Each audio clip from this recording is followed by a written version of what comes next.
তুমি আমাকে ফিরে দিও না, আমি এখান থেকে যাবো না। তোমার বউ এখানে দেখলে আবার আমার সঙ্গে ঝামেলা করবে, প্লিজ তুমি এখান থেকে চলে যাও। এই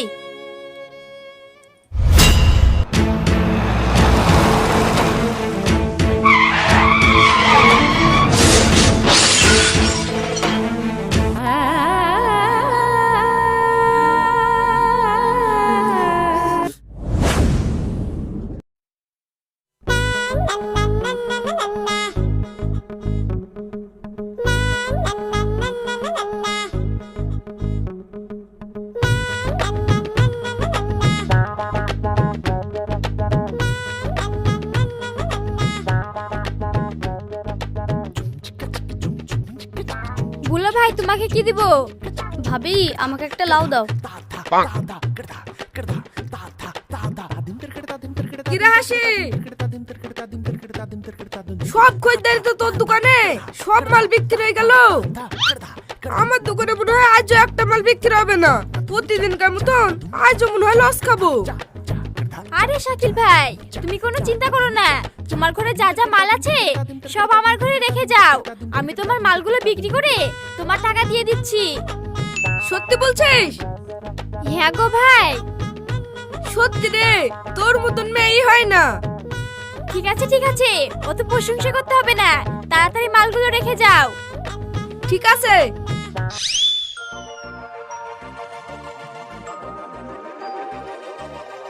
শাকিল ভাই, তোমরাই তো আমার আপনজন, আমার আর আপনজন বলতে কি আছে বলো? সত্যি রে, তোর মতন যদি সবাই ভাবতো তাহলে ভালো হতো। হাসি বাবু, হাসি বাবু। কি রে, কি হইছে? ওই পাড়ার ওই রুবেল চাচার বাড়ি না, জোর করে সালমানের লোকেরা দখল করে নিচ্ছে, ওদেরকে মারধর করছে, তুমি তাড়াতাড়ি চলো। কি? সালমানের লোকের এত বড় সাহস, গরিব মানুষের উপর অত্যাচার করছে, যত দেখছি। শাকিল ভাই, তুমি মালগুলো বিক্রি করে টাকাগুলো রেখে দাও, আমি আসছি।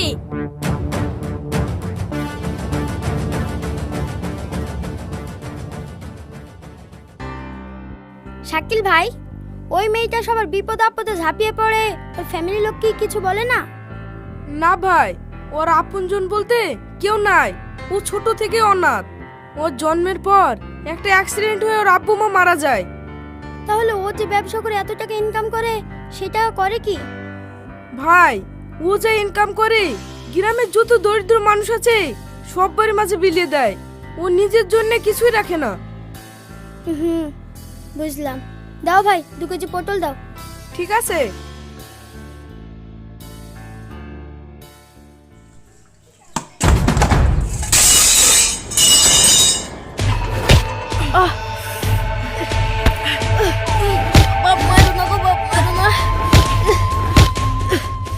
এই, তোকে আর আগে বলি কেন না এই বাড়ি ছেড়ে চল যা, না হলে তোকে শেষ করে ফেলবো। আমার কথা শুনলেনি, আজ তোকে কে বাঁচায় তাও দেখছি। আর মারো না গো বাপ। শালা।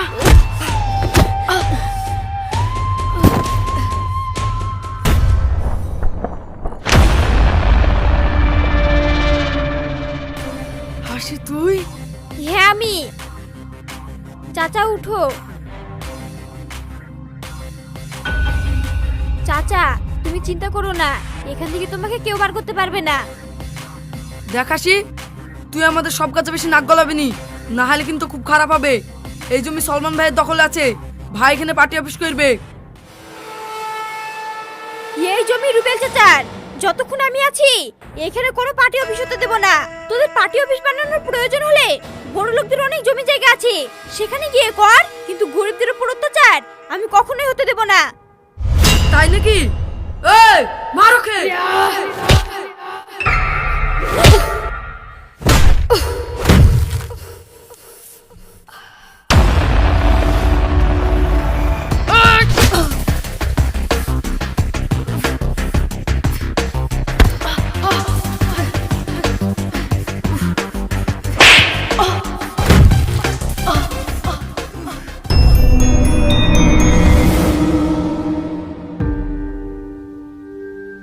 হাসিমা, চাচা, যে মালপত্রগুলো বাইরে পড়ে আছে ওগুলো ঘরে তুলো, আর আমি ওদেরকে ওদের বাপের কাছে দিয়ে আসি।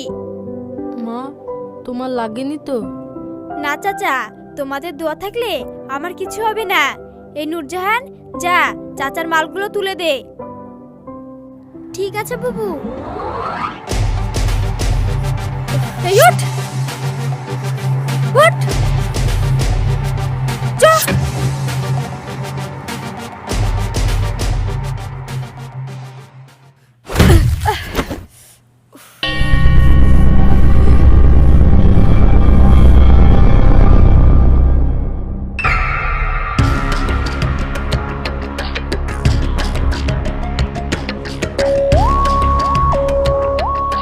এই তুই? হ্যাঁ আমি। কেন অবাক হচ্ছিস? এই হাসি, তুই আমার ছেলেদের কেন মেরেছিস? কি করেছে এরা? তোর ছেলেরা একটা অসহায় মানুষের বাড়ি জোর করে দখল করতে গিয়েছিল। আর তুই তো ভালো করেই জানিস, যেখানে অন্যায় হয় সেখানে আমি চুপ করে থাকি না। এই হাসি, তোর এত বড় সাহস, তুই আমার ছেলেদের গায়ে হাত দিস? এই!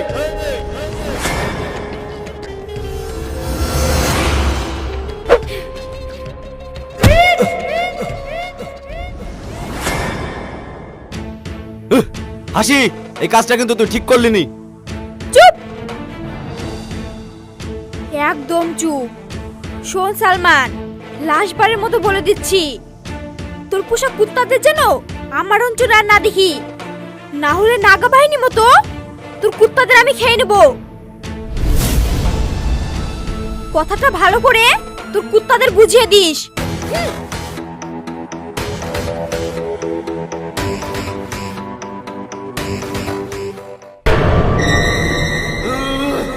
হাসি!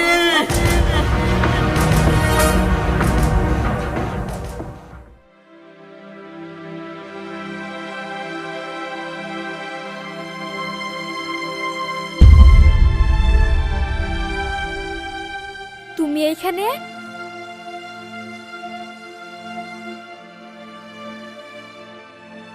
হ্যাঁ।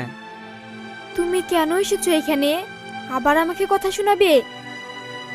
তুমি জানো না, তোমাকে ছাড়া আমি বাঁচবো না। তোমাকে ছাড়া আমার একটু ভালো লাগে না। তোমাকে ভালো লাগাতে হবে। তোমার বিয়ে হয়ে গেছে, তোমার বউ আছে। আমার কাছে এইভাবে আসলে লোকে আমাকে খারাপ ভাববে। যেটা হওয়ার সেটা তো হয়ে গেছে, তুমি কেন বোঝো না? হাসি, আমি কিচ্ছু বুঝি না, আর আমি তোমাকে ছাড়া কিছু বুঝতেও চাই না। ওই বাড়িতে আমার একা একা থাকতে ভাল লাগে না। আমি তোমার সাথে থাকতে চাই। তুমি আমাকে ফিরে দিও না, আমি এখান থেকে যাবো না। তোমার বউ এখানে দেখলে আবার আমার সঙ্গে ঝামেলা করবে। প্লিজ তুমি এখান থেকে চলে যাও। এই, আমি আগেই জানতাম তুমি এখানেই থাকবে। আর এই মেয়েটা তো তোমাকে ওষুধ করে রেখেছে। আরে তোমার মতো নোংরা মেয়ে আমি কখনো দেখিনি। দেখো, তুমি আমাকে এইভাবে অপমান করো না। যেটা তুমি জানো না সেটা বলো না। তোমার স্বামীকে আমি কখন থেকে বাড়ি যেতে বলছি, কিন্তু ও যাচ্ছে না। বিশ্বাস না হলে ওকে জিজ্ঞাসা করো। আমি ভালো করে জানি তুমি ওকে চলে যেতে বলো না, নইলে ও রোজ রোজ যেখানে আসতো না। তুমি মনে হয় ওকে কিছু একটা করে রেখেছো। তুমি যে ভালো মেয়ে না সেটা আমার শ্বশুর আমাকে আগেই বলেছে। দেখো বোন, তুমি সেলিমের বউ, আমার ছোট বোনের মতো। তুমি আমাকে আবল তাবল কথা বলছো, তাও আমি তোমাকে কিছু বলছি না। প্লিজ দয়া করে তুমি আমাকে এসব কথা বলো না। তোমার শ্বশুর যা বলেছে সব ভুল বলেছে। ভুল? আমার শ্বশুর কখনো ভুল বলতে পারে না। তুমি একটা নোংরা মেয়ে, ঠিকই বলেছি। মনি, সত্যটা কি তুমি জানো? না জেনে শুনে আবল তাবল কথা বলছো। আচ্ছা, আমি তো সত্যিটা জানি না, তাহলে তুমি বলো সত্যিটা কি।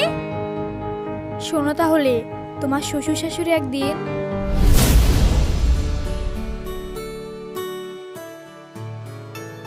হাসি, কি ব্যাপার আপনারা আমার বাড়িতে? আসুন আসুন বসুন। আমরা বসতে আসিনি মা, অনেক বিপদে পড়ে তোমার কাছে এসেছি। মানে আপনাদের মতো বড়লোক মানুষের আবার কিসের বিপদ? বড় লোক হলে কি বিপদ হয় না মা? আমার একমাত্র ছেলে প্যারালাইসিস হয়ে পড়ে আছে। ডাক্তারে বলেছে ওকে সেবা যত্ন করার জন্য ওর কাছে একটা মেয়ে প্রয়োজন, না হলে ও সুস্থ হয়ে উঠতে পারবে না। সেটা তো বুঝলাম, কিন্তু আমার কাছে কি মনে করে এসেছেন? মা, তোমার কাছে আমি একটা বড় আবদার নিয়ে এসেছি। যদি বলো শুনবো তাহলে বলবো। আরে না না, বলেন। আমার ছেলে ভীষণ অসুস্থ, তাই আমি আর আমার বউ দুজনে এসেছি তোমাকে আমার বাড়িতে সেলিমের যত্ন করার জন্য নিয়ে যাব বলে। মা, আমরা অনেক জায়গায় গেছি, সবাই আমাদেরকে ফিরিয়ে দিয়েছে। আমরা শুনলাম তুমি নাকি সবারই বিপদ আপদে পাশে থাকো। আমাদের এই বিপদে তুমি একটু সাহায্য করো মা। না না, এটা কি করে সম্ভব? আমি এটা পারবো না। মা, তোমার হাত ধরে বলছি, যত টাকা লাগে আমি দেবো, তোমার আমি কোনো কিছুর অভাব রাখবো না। প্লিজ আমার ছেলেকে তুমি সুস্থ করে তুলো। আমি যদি আপনার ছেলেকে যত্ন করতে চাই, লোকে আমাকে খারাপ ভাববে। আমি এটা পারবো না। তোমায় কেউ খারাপ ভাববে না, তার ব্যবস্থা আমি করে দেব। আমার ছেলেকে তুমি যদি সুস্থ করে তুলতে পারো, আমি তোমার সঙ্গে আমার ছেলের বিয়ে দেব। আমার মতো একটা মেয়েকে আপনার বাড়ির বউ? না না, এটা সম্ভব না। ও ঠিকই বলেছে মা, তুমি যদি আমার ছেলেকে সুস্থ করে তুলতে পারো, তাহলে আমি আমার ছেলে বউ করে তোমাকে আমার বাড়িতে রেখে দেব। দয়া করে আমাদেরকে খালি হাতে ফিরিয়ে দিও না। ঠিক আছে, আপনারা এখন আসুন, আমাকে একটু ভাবতে সময় দিন।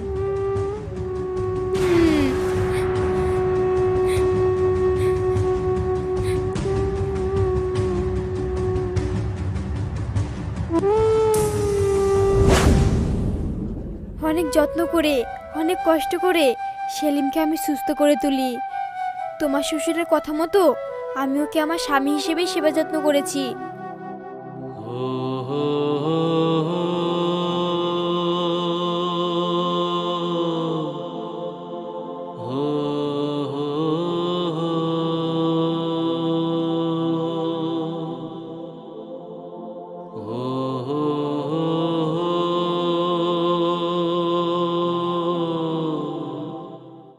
তারপর কি হলো?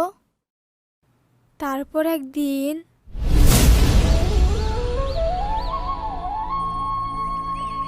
হাসি, কি হলো? যাও।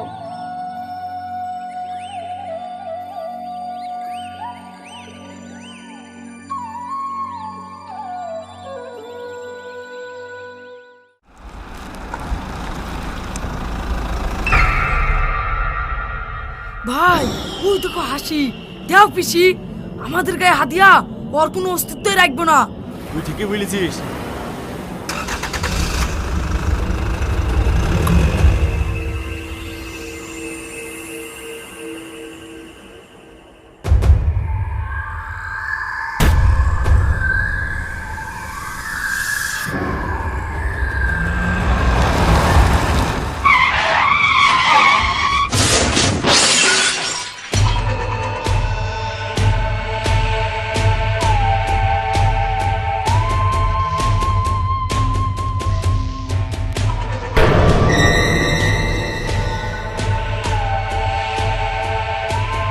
চলো।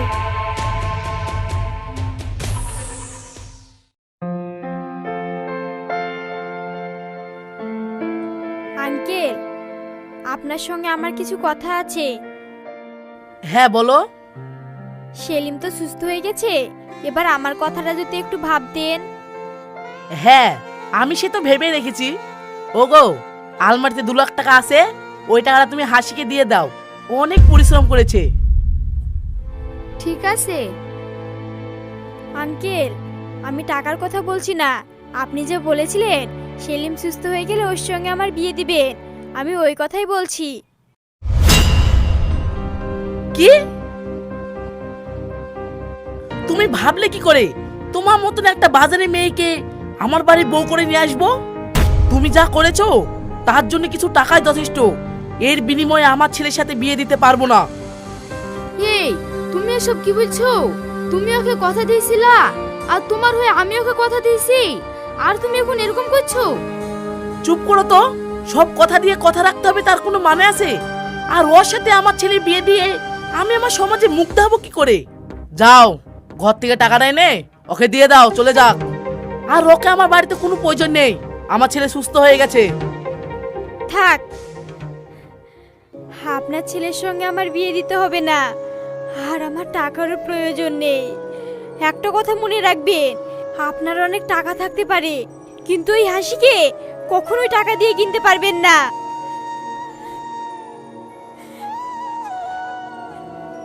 হাসি,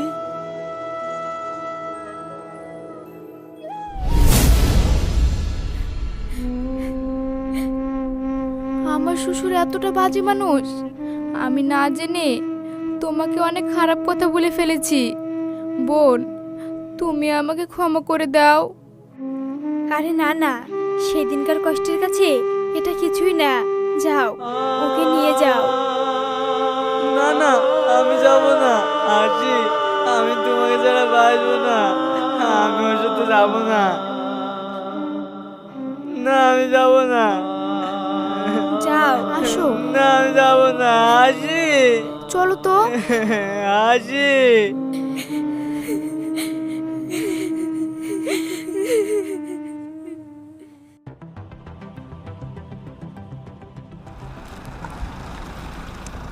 হাসি, কি রে সাবির, কি হলো?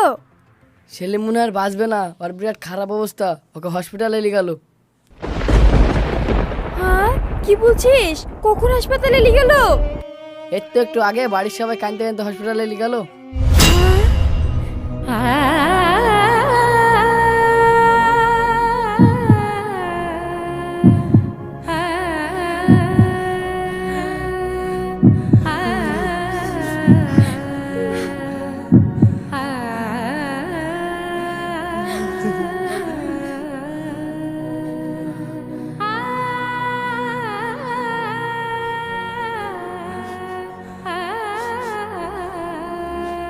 ডাক্তার বাবু,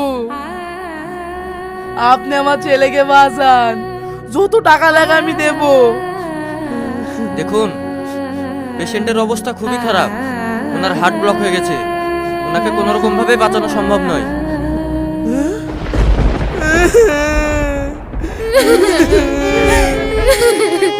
আপনার ছেলে কিছু সময়ের অতিথি মাত্র। আমার ছেলেকে কোনো রকম ভাবে বাঁচানোর উপায় নেই ডাক্তার বাবু, যত টাকা লাগে আমি দেব। প্লিজ আমার ছেলেকে বাঁচান। দেখুন, আপনি যেটা ভাবছেন সেটা ঠিক নয়। টাকা দিয়ে পেশেন্টকে বাঁচিয়ে তোলা যায় না, তাহলে বড় লোকেরা মরতো না, টাকা দিয়ে বেঁচে যেত। আপনার ছেলেকে বাঁচাতে হলে হার্ট ট্রান্সফার করতে হবে, যেটা সম্ভব নয়। সরি, আপনারা একটু বাইরে যান, আমাকে আমার কাজ করতে দিন। শেলি, আরে আরে, কি করছেন? যান বাইরে যান, যান যান, বাইরে যান।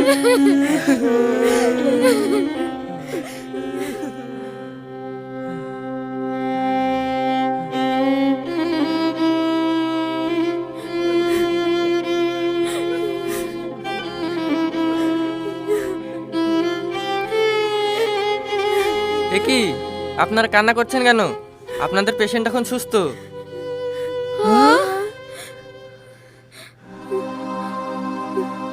কি বলছেন ডাক্তার বাবু? আমার ছেলে সুস্থ হয়ে গেছে? আপনি সত্যি বলছেন? হ্যাঁ, আসুন আমার সাথে, আমরা ওটি শেষ করে আপনার ছেলেকে বেডে দিয়েছি। হ্যাঁ হ্যাঁ, চলেন।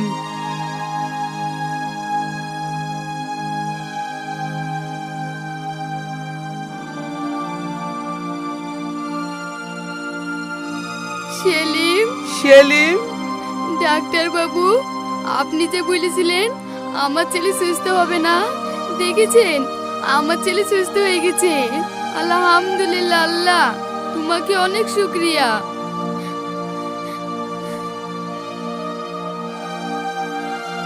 আপনার ছেলে সুস্থ হয়েছে ঠিকই, কিন্তু যেভাবে সুস্থ হয়েছে সেটা অনেক কষ্টের। ওনার হার্ট ট্রান্সফার করা হয়েছে। মানে আমার ছেলেকে হার্ট কে দিল? একটি মেয়ে দিয়েছে। হ্যাঁ? কে সে মেয়ে, যে মেয়ে আমার ছেলের প্রাণ বাঁচিয়েছে? পাশের ঘরে বেডে তার লাশ পড়ে আছে। ও তার প্রাণের বিনিময়ে আপনার ছেলেকে বাঁচিয়েছে।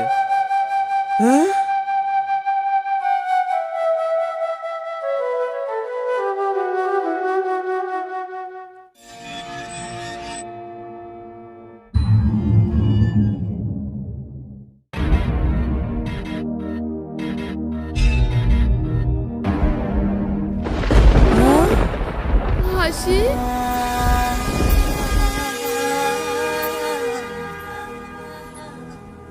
জানেন, আমি মেয়েটিকে অনেক বুঝিয়েছি কিন্তু বোঝেনি।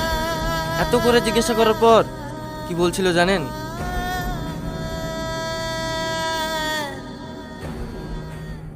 একটা ছেলের জন্য আপনি এত বড় ঝুঁকি কেন নিচ্ছেন? আপনার জীবনটা কেন নষ্ট করবেন? আমার জীবনের থেকেও সেলিমের জীবনটা অনেক দামি। আমার আব্বা মা কেউ নেই, আমি অনাথ, তাই আমার কোনো চিন্তাও নেই। আমি চলে গেলে আমার জন্য কেউ কাঁদবে না। আপনি যেভাবে হোক সেলিমকে বাঁচান, আমি আপনার কাছে হাত জোর করছি। তবুও আপনি আর একবার ভেবে দেখুন। আমি অনেক ভেবেছি, আমার ভালোবাসার জন্য আমার জীবনটা উপহার দিয়ে যাব। কোথায় সই করতে হবে বলুন, আমি সই করে দিচ্ছি।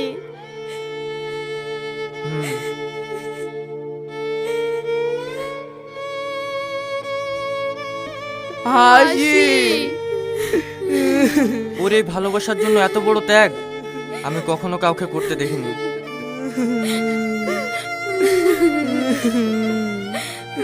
হাসি, হাসি, তুই আমাদেরকে এত বড় ঋণী করে চলে গেলি মা, আমরা বুঝতে পারিনি।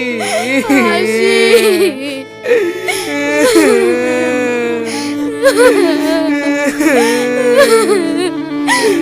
হাসি, হাসি।